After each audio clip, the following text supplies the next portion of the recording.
Grüß euch! Ihr seht heute mit Regenwand eingepackt. Ich bin gerade noch trocken mit dem Motorrad hergekommen. Ich stehe in Schleching. Und zwar heute nicht am Deusenalm Parkplatz, sondern das ist das südliche Ende von Schleching. Und ich gehe heute mit euch von da aus, es schaut dafür um, zeige ich euch gleich ins Geigelsteuergebiet. Ich gehe heute auf den Weidlaner. Der war ja bis 1. Juni gesperrt. Auf geht's!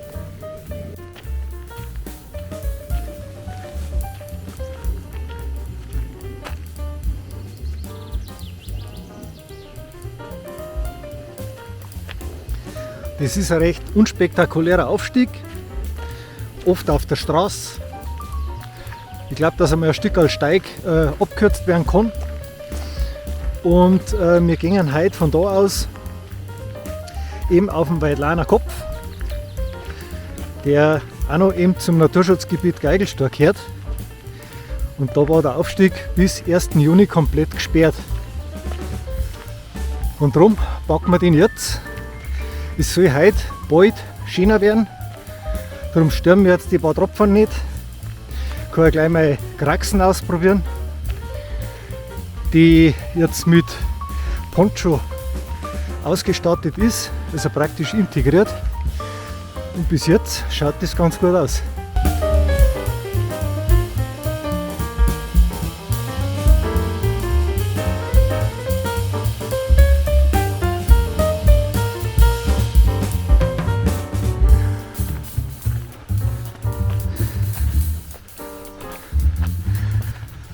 Da wachsen seltsame Schwammerl.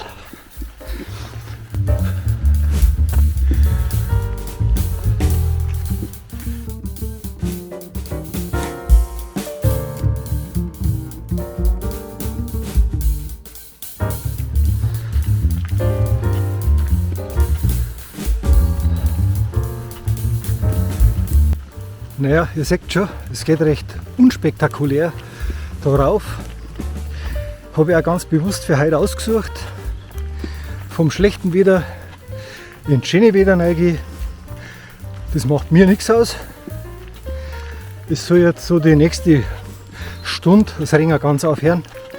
Die Wahrscheinlichkeit geht immer weiter runter laut Wetterbericht. Und so ein bisschen im Wald herin kommt jetzt ab und zu mal ein Tropfen durch. Und das war's dann.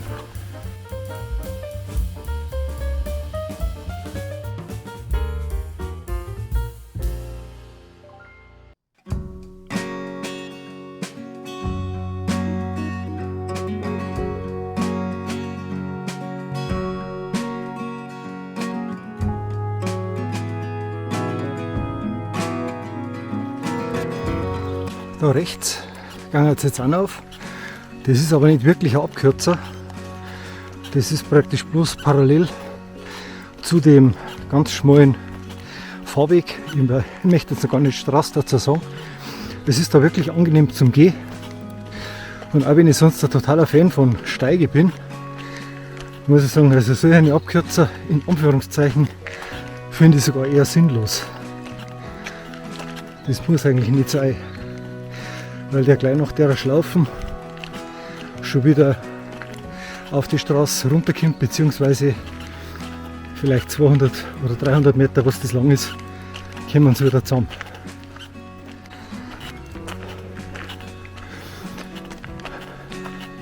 Wir kommen nach langem das erste Mal zu einem Wegweiser. Da gehen wir jetzt links runter Richtung Ettenhausen zu dem großen Parkplatz an der Geigelsteuerbahn, die im Moment ja nicht fährt. Da gibt es irgendwie eine Uneinigkeit zwischen Bauern und Pacht für die Liftmasten, so wie ich das verstanden habe. Wir gehen natürlich gerade weiter Richtung Weidlaner.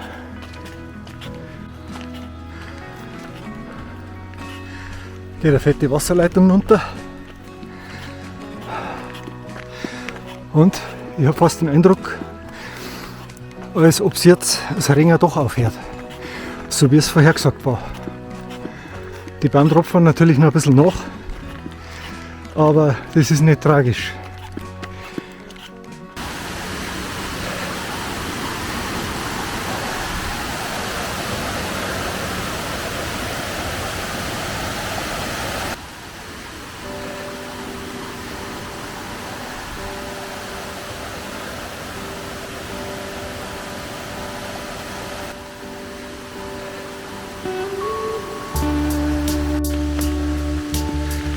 kurz vor dem Martal, rauscht es ganz gewaltig. Das hört sich fast nach donnerndem Wasser noch, wie die Indianer gesagt haben.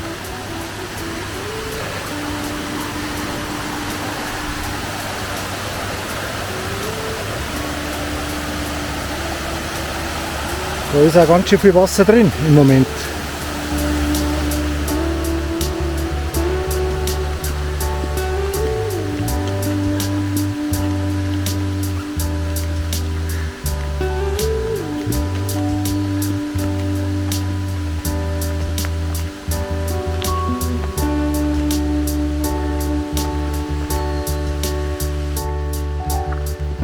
Und gleich danach, also in der Kurven mit dem Martal, haben wir schon das Tafel. Da geht es für uns jetzt links weg Richtung Weidlanerkopf oder für die, die weitergehen, zum Geigelstor, zur Brinner Hütten und so weiter.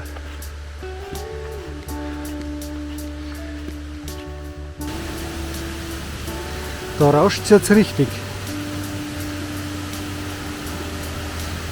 Und nach dem Regen kommt da natürlich ein ganz schön Wasser runter.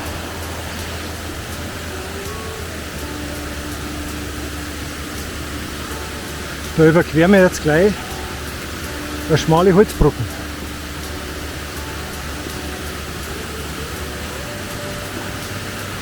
Die wird leider sauber rutschig sein.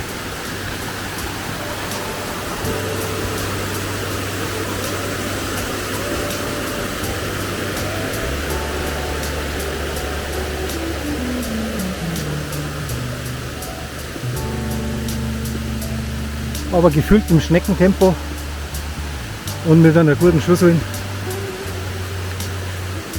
machbar.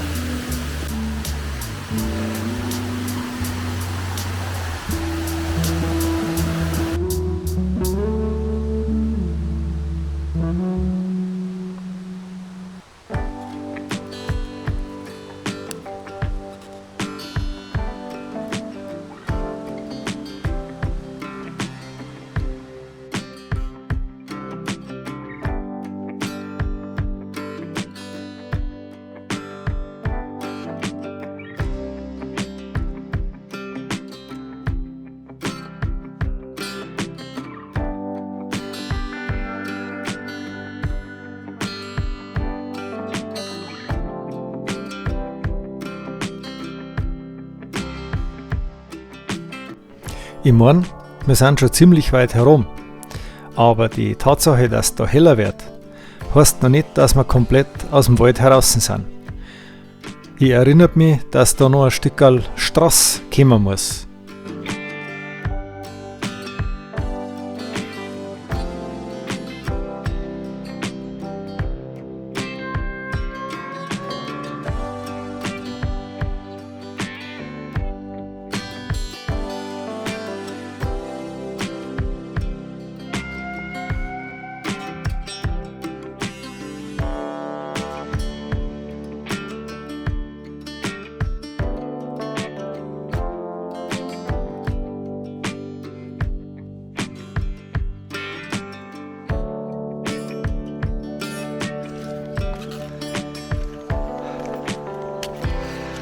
Das ist heute eigentlich das erste bisschen dreckigere Stückel, wo ich jetzt gerade drüber bin.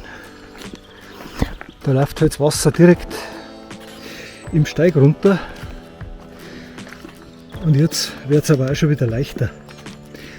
Das sind so 20 Meter und dann haben wir schon wieder relativ trocken unterwegs.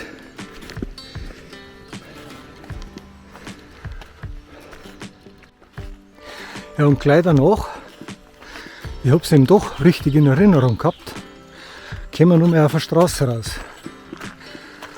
Da geht es jetzt ein Stück weiter und man sieht aber schon, jetzt wird Licht. Wir sind aus dem Wald heraus und dann geht es ins Finale, wo ich leider links sehe, dass der Nebel ein bisschen umhängt. Aber mal schauen, vielleicht verzirkt er sich noch. Jetzt habe ich gerade gesehen, ich bin eigentlich umsonst auf der Straße geblieben. Der Steig hätte die Straße eigentlich nur überquert. Aber nachdem es da jetzt so richtig tief geworden ist teilweise, macht das auch nichts. Das ist bloß noch so ein Schleifen, wie man es im Prinzip hinter mir sieht. Also kein Problem. Und jetzt schauen wir mal, ob der Nebel noch weggeht und ob es mit der Aussicht da um was wird. Wir kommen rauf zur Heidenholzalm und wenn man sieht, da haben auch schon zwei herum. Für uns geht es aber natürlich noch ein Stück weiter zum Weidlaner.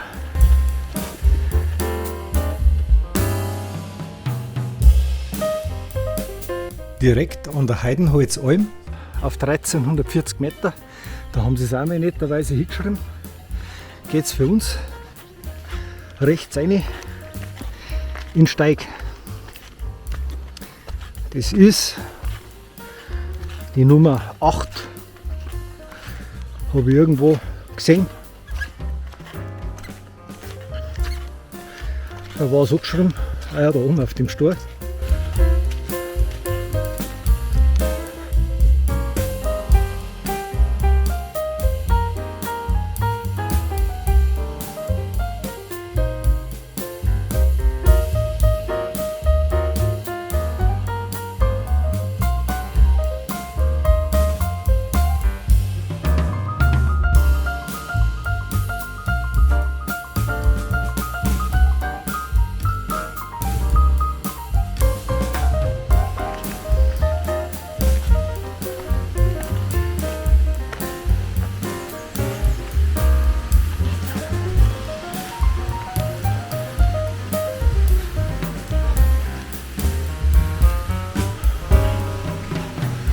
Der Weg ist ja ganz gut markiert da.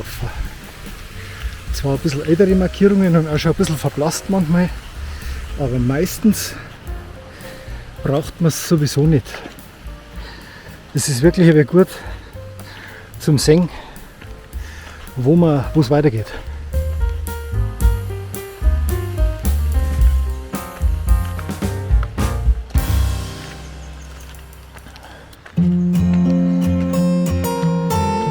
Das hat mir gerade eine gesagt, die runtergegangen ist, dass gemeint hat, sie hätte eine Drohne gehört, weil Kirchenwälder reingelaufen sind. Bin ich mal gespannt, wenn ich einen erwische, der im Naturschutzgebiet fliegt, dann müsste er den sogar anzeigen, weil ich einen Drohnenführerschein habe und dann weiß man eben, dass man da ganz gewiss nicht fliegt.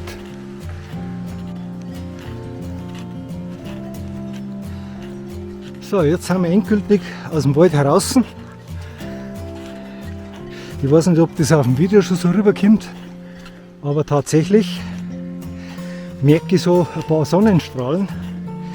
Der Nebel hat sich verzogen, weil ich sehe schon auf bis an den Langzonger Rücken, da wo wir jetzt erst links führen gingen und dann macht er um einen Knick für uns nach rechts zum Weidlaner führe.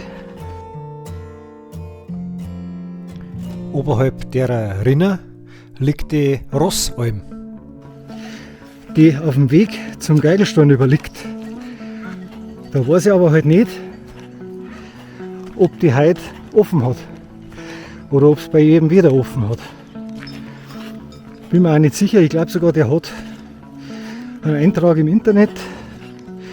Weiß aber nicht, ob es eine Website ist jetzt auswendig oder ob es nur ein Eintrag von dem Tourismusverband ist.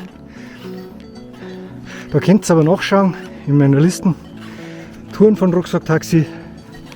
Wenn was vorhanden ist, dann ist da bei der Tourbeschreibung mit dabei. Blüten und Brennnessel, so nah beieinander.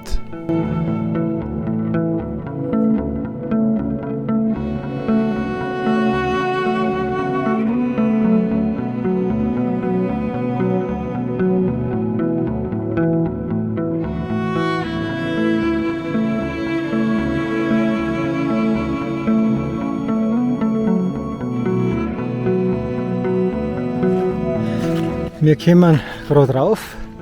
Ich habe es ja schon gesagt, wir gehen nicht weiter zur Rossalm, sondern wir gehen rechts, weil ich möchte heute mit euch auf den Weidlaner. Da geht es jetzt leicht bergab bis zum Gipfel führe. Ist auch komisch, wenn man zum Gipfel hinunter geht. Aber in dem Fall ist es halt so. Links kann man noch rübergehen Richtung Deusenalm, Deusensattel und auch weiter zur Kampenwand. Ich glaube, das Wetter macht doch noch Kapriolen. Es schaut jetzt bald so aus, als ob genau wie ich hinkomme, der Nebel an Weidlaner wieder einhüllt. Na, mal schauen. Ich werde, wenn es nicht frisch wird, trotzdem Brotzeit machen fahren am Gipfel. Und vielleicht erwartet es, bis wir nur mehr Aussicht kriegen. Und wenn nicht, dann war halt wieder mal der Weg das Ziel. Und das ist heute gemischt. Man sieht es, teilweise ist ganz schön dreckig darauf, aber das ist klar, wenn es in der Früh und am Vortag noch geregnet hat. Habe ich auch gewusst. Und ich habe sowieso wie immer ein zweites Paar Schuhe dabei, weil mit meinen Barfußlatschen allein, das war dann nicht das Wahre, wenn man nur mit denen loszieht. Und dann muss ich sagen, ist bis auf die fehlende Aussicht wieder richtig gut gewesen. Insgesamt habe ich 4, 6, 7 Leute gesehen und davon aber 2 nur von der Weiden. Also wieder eine ruhige Tour, die man gefühlt ganz allein unterwegs ist. Wir erreichen am Weidlaner. Als erstes einmal die Aussicht runter Richtung Schleching-Ettenhausen.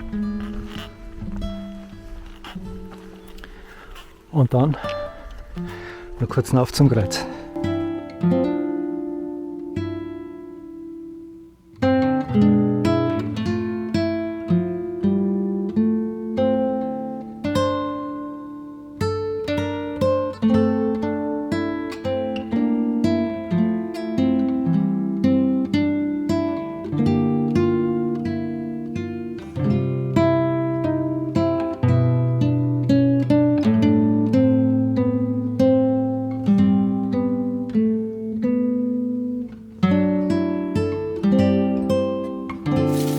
Ich verabschiede mich wieder und sage danke fürs Zuschauen. Vergesst bitte nicht, den Kanal zu abonnieren und viel Spaß beim Nachwandern. Schaut euch einmal die Liste Touren von Rucksacktaxi an. Sie ist sortierbar, filterbar. Ihr könnt euch besser informieren als wir nur in einer Wander-App.